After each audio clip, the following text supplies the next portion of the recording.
Paramahamsa Yogananda makes this very clear in Part 1 and Part 2 that nature, in her own domain, is eternal and inexhaustible. Future scientists can do no more than probe one aspect after another of her varied infinitude.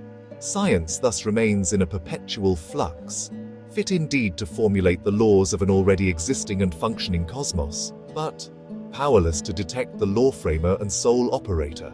Hold on, here it gets astonishing. Yogananda with authority says as the majestic manifestations of gravitation and electricity have become known. But what gravitation and electricity are, no mortal knoweth. What? Wait. But when Paramahamsa Yogananda says, no mortal knoweth, he is not speaking poetically.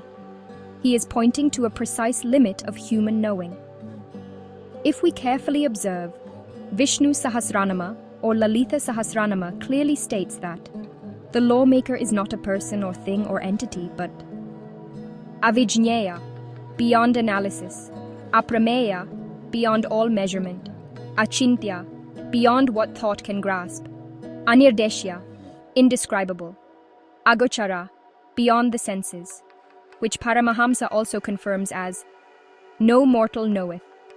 Okay, but here Paramahamsa points to gravitation. But we are sure about gravity. Then how can he say no mortal knoweth, isn't it?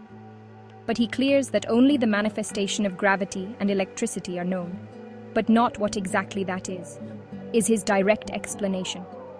Again, we can take the reference from Vishnu Sahasranamam. It also names the lawmaker, Sankarshana, the one who draws, the one which holds all things together. So, what science calls the phenomenon as gravitation, Bhishma Pitamaha names the lawmaker as Sankarshana. In other words, the phenomenon is measurable, predictable, mathematically perfect to measure the phenomena. But its essence remains unknowable. Paramahamsa continues as, to surmount Maya was the task assigned to the human race.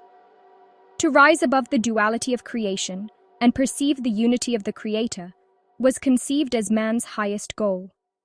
So, what's the takeaway? Being a science enthusiast isn't just about knowing laws. If you're genuinely serious about science, then can you challenge to explore spiritual science as well? Because that's where your knowing deepens into what truth exactly is.